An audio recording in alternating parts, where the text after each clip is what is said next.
Hey everyone, it's me again. I'm coming at you today from the coolest place in the universe, my living room. Pretty awesome, huh? Who needs a brand new youth center when you've got me on video in my living room instead? I know, it's just that good. I don't even know why we spent all that money in the first place on our youth center. This is fine. Y'all don't tell my boss that I said that, please. Thank you. We did some reworking this week, so this video is going to hopefully be much classier than last week's. I will say though that last week's content was on point. So if you haven't watched it, I really encourage you to go and do that. Maybe grab a snack to eat while you're watching, or something to fidget with, and kind of sit down and hear all sorts of great advice on how to deal with anxiety and then where Jesus fits into all of that. So if you haven't done that yet, you should go do that. So I do have some news for you all. This news is going to blow your mind, okay? Get ready. Right now, we have all been told to stay home. I know, I just blew your mind. You're welcome. Yeah, so since we're staying at home, we can't do anything like the way we used to do it. So this video is serving as the worship piece. It's replaced our worship service at the beginning of youth. It's not nearly as great, but what can you do? And then our small groups are meeting on Zoom at 4 o'clock today. And so those are still pretty awesome. You can take the people out of church, but you can't take church out of the people. And so it's been a really great time on Zoom. I tried really hard to put together something that's gonna work. The one thing I couldn't figure out was 9Square. I really was hoping we could figure out 9Square online, and it just wasn't happening. So very sorry about that. But everything's changed, everything's different, just like everything else in your lives. We're just all dealing with a whole lot of change right now.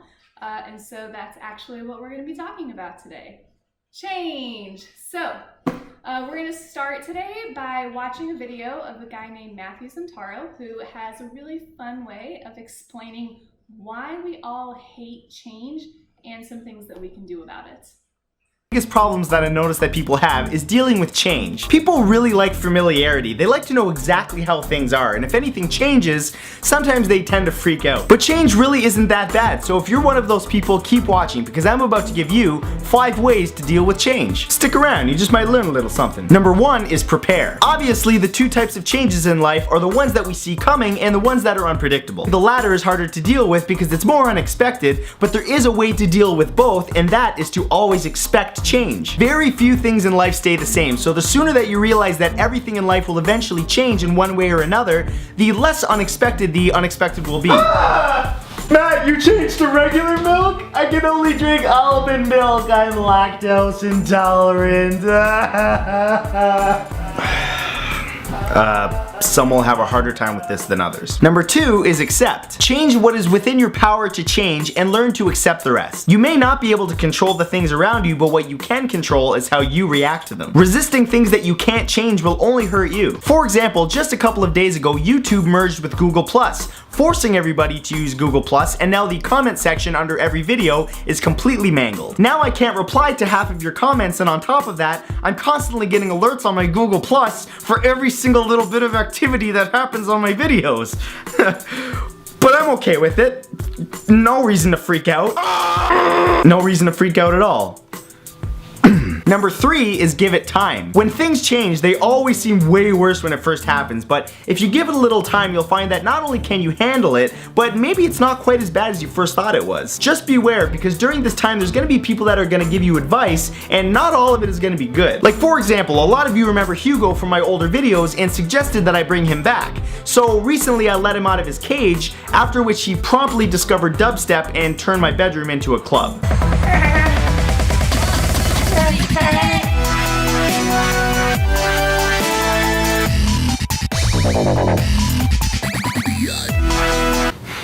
I sure do miss sleep. Number 4 is realize the opportunity. Most people immediately think change is bad, and although some of it can be, all changes, good and bad, present new opportunities. If something bad happens, like you lose your job, recognize the opportunity in the situation, like for example that you can now pursue what you're passionate about. Like for example, if this whole YouTube thing doesn't work out for me, I'll be pursuing my dream to be a product tester for pharmaceutical companies. Okay, and we are rolling. This is test subject 1, trying Cytropican. Go ahead, Matt, when you're ready.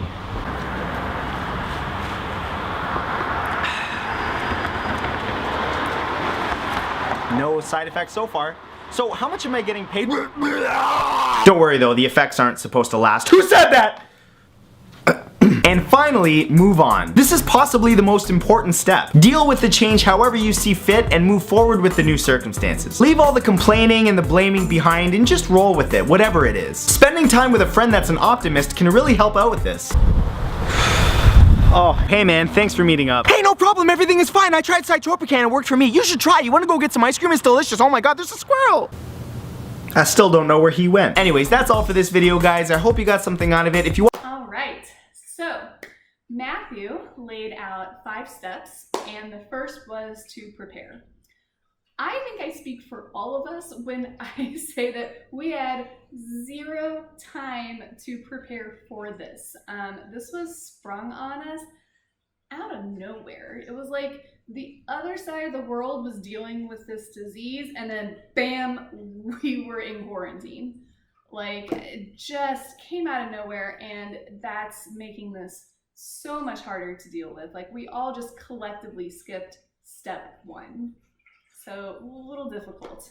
We had to start preparing for change after the change happened. So it's just not ideal, but here we are. So we gotta move forward. So now we are tasked with step number 2, which is accepting it. So accepting the things we can't change and controlling the things in our lives that we can. I have spent a decade doing therapy with various people, and one of the hardest things that I've had to help people through is accepting a new reality. It's just like everything in our body just screams in resistance to this. So because I know that, like, I know we're probably all in different places when it comes to this particular step. If you have already dealt with a lot of change in your life, you're probably a little bit further along, just like regular change, not traumatic change.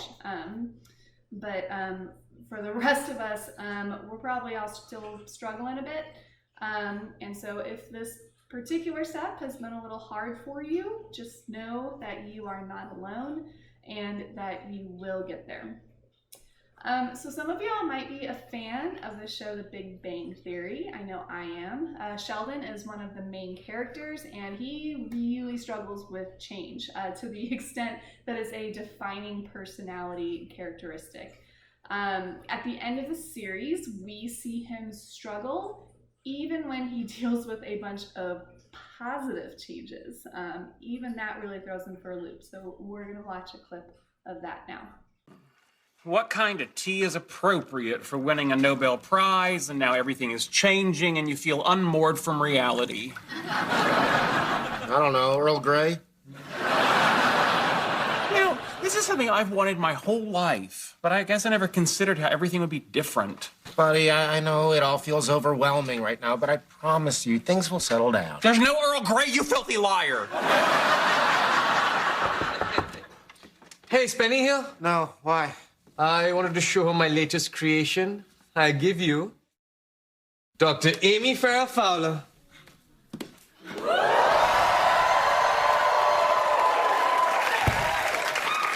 Wow, Amy, you look amazing.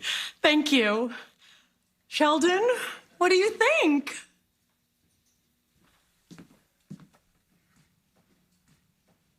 I like you better the way you were.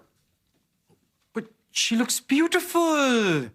Classic lines, colors that complement her skin tone, and hair that goes from office to on the town in minutes. I don't care. Put it back. I like the way I look. Well, I don't. My fault. I was out of Earl Grey.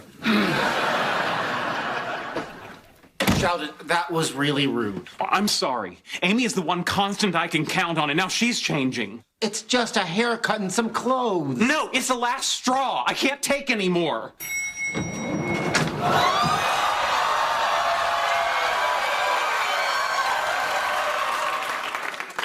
Can't believe it, they finally fixed the elevator.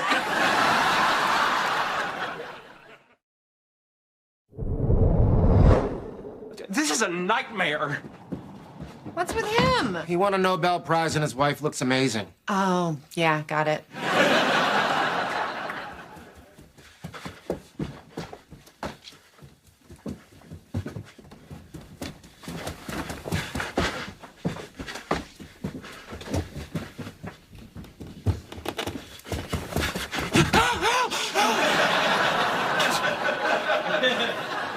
How did you get down here? The elevator, it's really fast.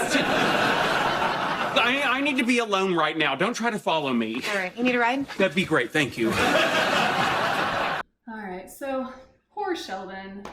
Spoiler alert, he's eventually fine, but it does take some time and some work on his part.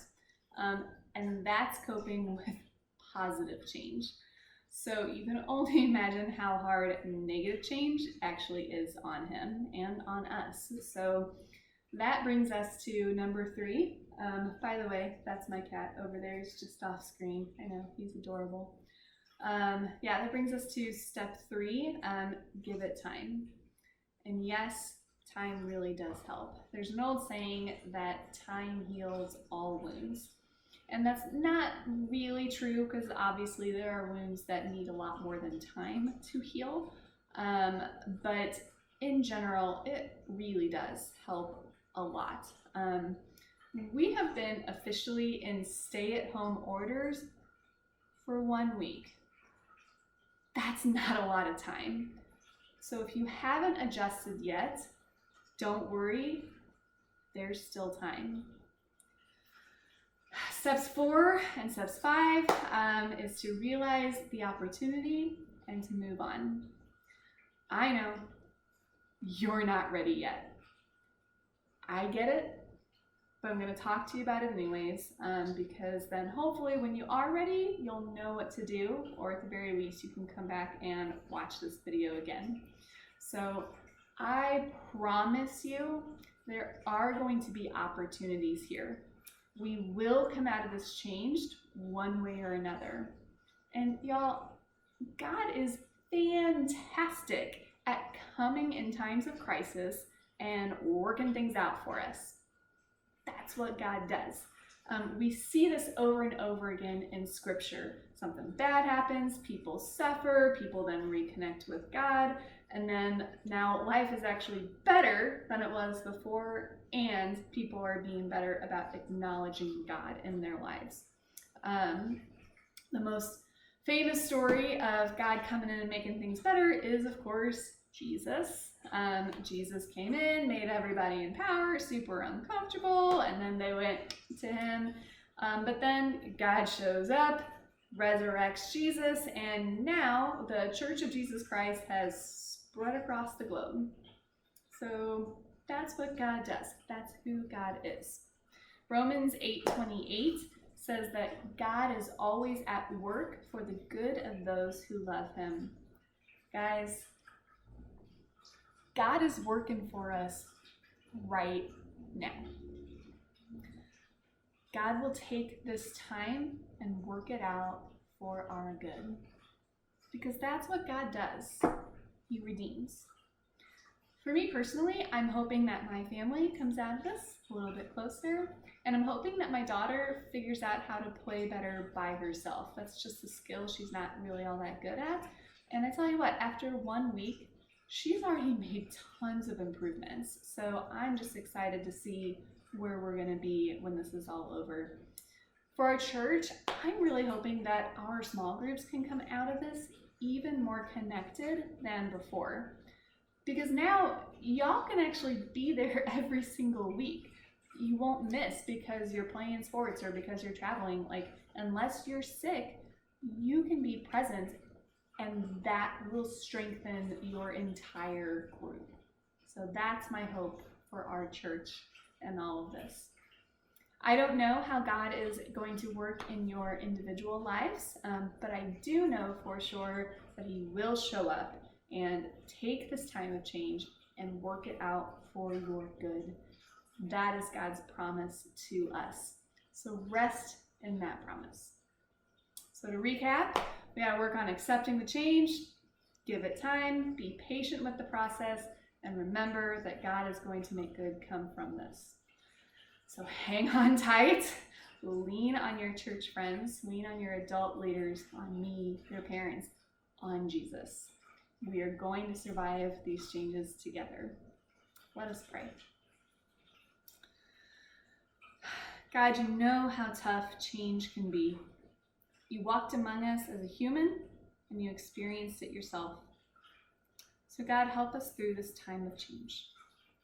Help us look to you and see how you're going to move in our lives. Open our eyes to new opportunities and bring us peace. We ask these things in Jesus' name. Amen. Thanks for watching, everybody. I'll see you on Zoom at 4 o'clock.